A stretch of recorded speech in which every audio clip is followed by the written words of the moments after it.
right, and we are back in the saddle once again, talking about The Last of Us Part 1 Remake. So I made a video giving my full thoughts on questions and answers and statements and my excitement for this remake, and I will put it down in the description below and in the comment section so you can see everything that I said. But I gave certain questions. I was wondering about certain things because there was no gameplay presentation at all done to sort of show this game and demonstrate what do they mean by modernized controls, what do they mean by enhancing the gameplay, the animations, etc. We got our answer again in the worst way possible, which I figured that was going to happen through a leak because there is a known leaker leaking out Sony content, and I heard God of War Ragnarok is next. I am not a fan of this stuff. I think that Sony needs to get a hold of information so it doesn't turn into misinformation, because this is exactly what happened. I was kind of skeptical already of the gameplay because someone was playing like trash, and if you make your gameplay trash, you can misrepresent the game entirely. Not only that, the quality was all washed out, degraded. It was uploaded through Streamable, so that wasn't a good indicator of source quality, and everyone suspected the worst. The main takeaway from this gameplay is that the leaks confirmed that the gameplay was not changed, maybe enhanced, but not changed from the original vision of The Last of Us 1. This to me, I sat down and I thought about it. I'm like, why didn't they implement part 2 gameplay? And as we go on, you're gonna sort of see my opinion evolve on that. First and foremost though, there was miscommunication. There was that statement between Druckmann and Geoff Keighley, and they were talking at Summer's Game Fest. And I think that it was the question that Keighley popped, saying that, you know, this is good that you're going to bring part 1 up to snuff with The Last of Us Part 2. And then I think Druckmann answered, and he sort of went on his own tangent, not really confirming the question, but saying the features in this game is going to be enhanced gameplay, is going to be modernized, is going to look graphically better. Not really answering his point of yes or no, is there going to be Last of Us Part 2 gameplay in The Last of Us Part 1. So we took that and we ran with it as fans, and I don't really blame people for having that sort of opinion or analogy as to suspecting Part 2 gameplay to be in this game.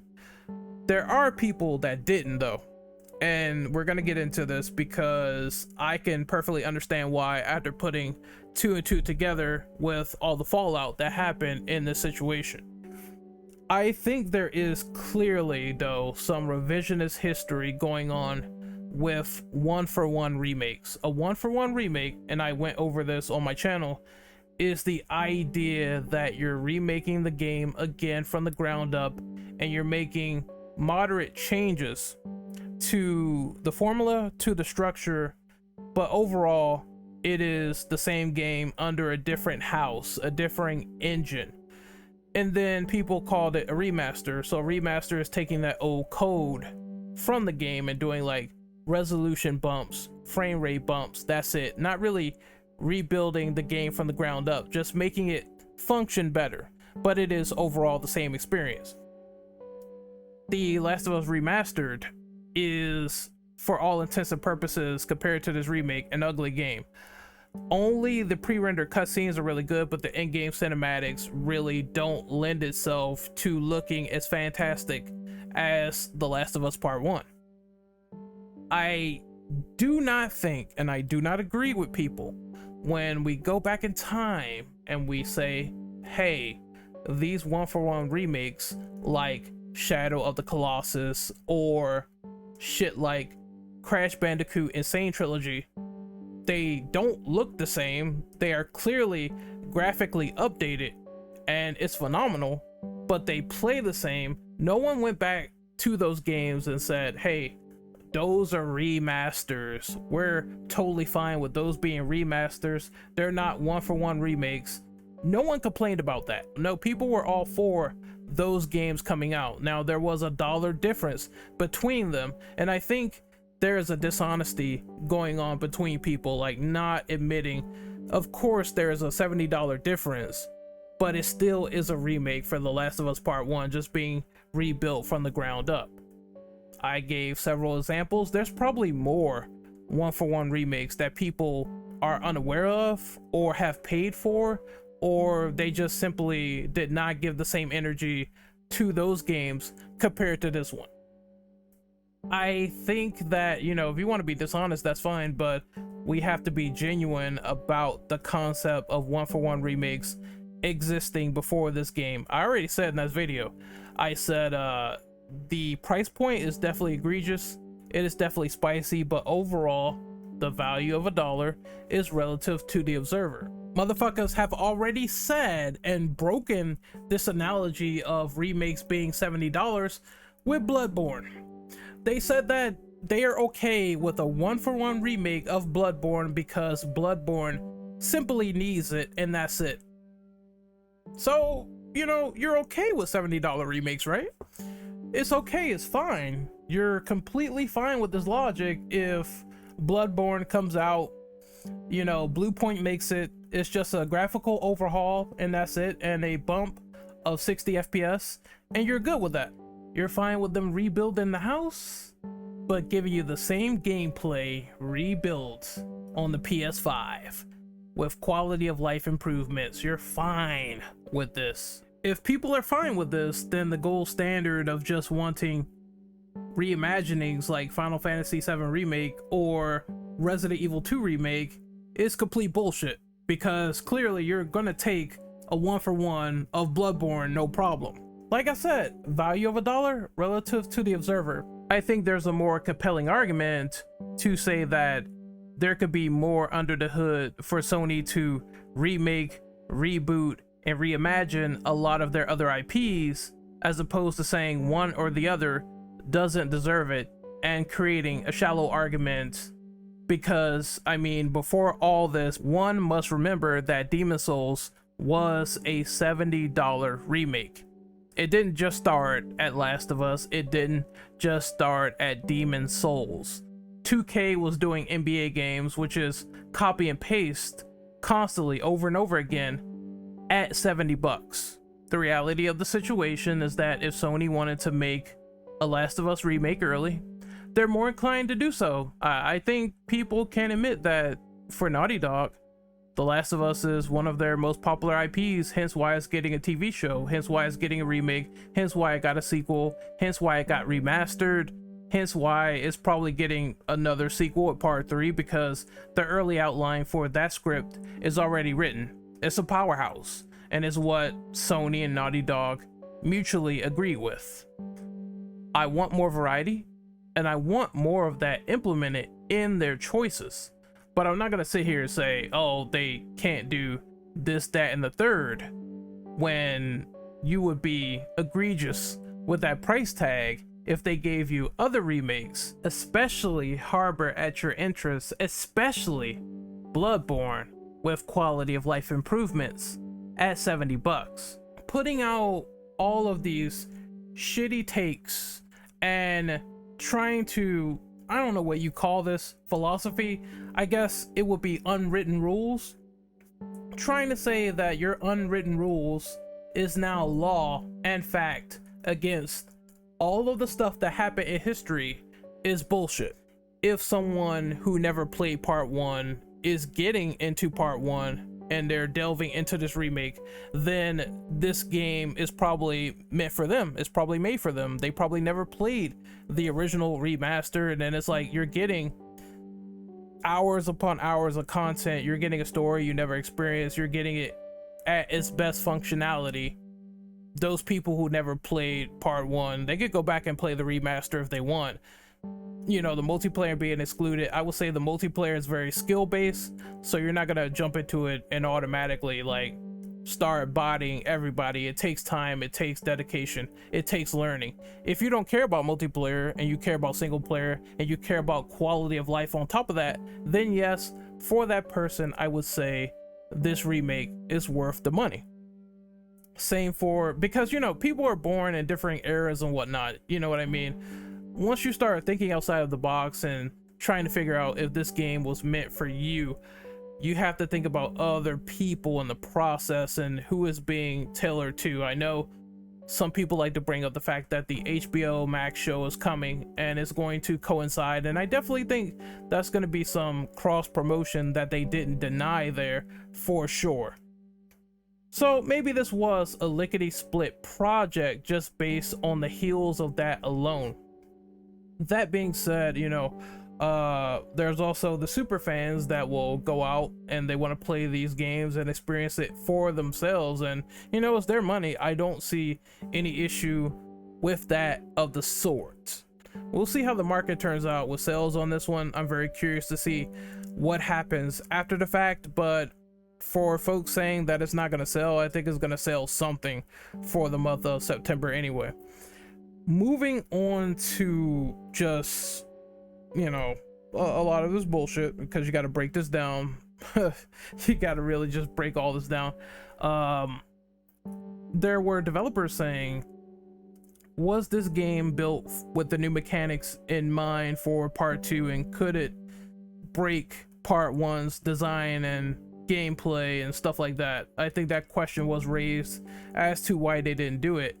And the mechanics that part 2 presented was prone, dodging, hiding in tall grass and being concealed from the enemies, dogs, you know, several things like that, new weapons, etc. Now this is a kind of weird slope, but honestly I can see why some things didn't make it into this version of part 1, and I can see why some things do make sense. On the topic of dodging and people making the excuse of Joel having arthritis and not being able to run and all this stuff, I just think you didn't play the first game. This man can run, throw enemies, beat them up, body toss, fucking quick scope people in the head, all this sort of shit, even if he's like in his mid-50s. That response does not fly. I think you could have gave Joel a dodge button, but of course the AI has to correspond to everything you're doing, so it does fall in line of, could he really do all this shit, and could it be, you know, intrinsically linked to the gameplay concepts that are going on with the enemies constantly being aggressive? Because you can have like part 2 AI, but if it's not as aggressive as part 2, then it's not going to work out too well. That could have been something they could have worked on though. I would not say that dodge was impossible to implement in this remake if they gave it more time. On the flip side to that, I would say that proning, I don't think it would have worked out well, because again, if this is 1-for-1, you have to make the stages bigger to accommodate tall grass, to accommodate differing areas and choke points, and that's more like along the lines of a reimagining, which seems to be what people prefer as the gold standard. Like, you could say that I want a reimagined game like RE2 Remake or Final Fantasy VII Remake and say I prefer this style where everything is mostly new but they have the backbeat of the story. That's cool. Saying that this is a remaster and not a 1-for-1 remake and that we haven't paid for these before is totally wrong. And we had remakes where they tried to dump in the mechanics of the second game, like Metal Gear Solid Twin Snakes, and it didn't really work out too well. Twin Snakes was like, okay, we're going to put it all in, we're gonna make the camera like this, we're gonna put in first person, we're gonna do all that shit, and it really didn't feel play tested. You could tell this when you fight Ocelot and you try to use the first person view from Metal Gear Solid 2, and you completely destroy that boss fight compared to the original, where it's like more hectic, tense, and you don't know if he's gonna die or if you're gonna die. You can't just simply do that and expect everything to work. And if that's the case, I can see why they did not implement proning in this game. Prone does not work without a bigger area. Prone does not work without dogs. Prone does not work without tall grass. We gotta look at the logical side. We gotta simply call it for what it is. If it's gonna be 1-to-1 and you're gonna do basically just a rebump of the entire graphical engine and putting it anew on something else, as well as putting in some refinements to the combat and not putting in all of part 2's mechanics, you're not going to be able to put in stuff like proning, because it doesn't work with the original stage design of The Last of Us Part 1. Now that we got that out of the way, and I do agree that some of these new mechanics could have broke the gameplay, the facts don't care about your feelings. I think that anyone who is on this kick of, you can't repurchase content, you shouldn't be doing that, you're wasting $70. Look, motherfucker, I know people who have literally bought several editions of RE4, the original, several editions, several remasters in their collection right now. The same game, definitely remastered, just rebumped, and that's it. Nothing else touched or rebuilt like RE4 Remake. The same experience. I know people who bought that version of RE4 with separate ways and all of the content over again, whether it's having it on a current platform, whether it's having it with mods. You know, there's various reasons, like whether it's having it with gyro controls and on mobile, on Switch and stuff like that. Like, people get these things for a reason. Do not act holier than thou because simply someone went out and repurchased a game you didn't like, because obviously the odds are you rebought a game you liked and it had very, very marginal quality of life improvements at best.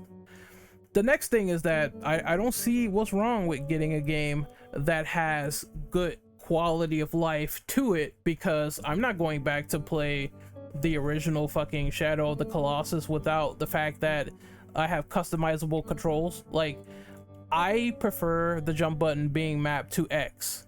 Therefore, I'm going to play the remake over the original because it could be something so small yet so beneficial to the idea of modernized control schemes. Same thing happened with like DMC HD. I'm not going back and pressing jump with triangle. I'd rather play DMC HD because that is the new hot shit, that is updated, and that is my preferred way to play DMC 1. So I think feeling the game and feeling how the control scheme and everything works and all the new additions feel on the stick is going to be beneficial to say, will this be my preferred version of part 1, or will I go back to remastered and just simply say, hey, I enjoyed everything there. It's cool they're putting in accessibility, it's cool that they're putting in new costumes, it's cool that they're enhancing all the fidelity because the game looks amazing. But there is that scope of, yes, maybe you could have added things like dodge. Proning though, I did not expect at all. I feel like that warrants a complete rehaul of the game, and I think 1-for-1 remakes, they can exist in this world. I just think that people wouldn't have gone on this revisionist quest if it was priced at a lower amount. At this point, they're just making stuff up because, like I said, 1-for-1 remakes, I heard they existed since the Sega Genesis era, you know. And if there is that case of 1-for-1 remakes being charged at full price, full MSRP, then that just debunks that argument even further. Anyway, this is Renegade Operative signing off. Hopefully you guys really enjoyed my sort of take on all this stuff going on and controversy, and me breaking it down after the dust has settled. Tell me what you think in the comment section below, and I will see you guys next time. Later.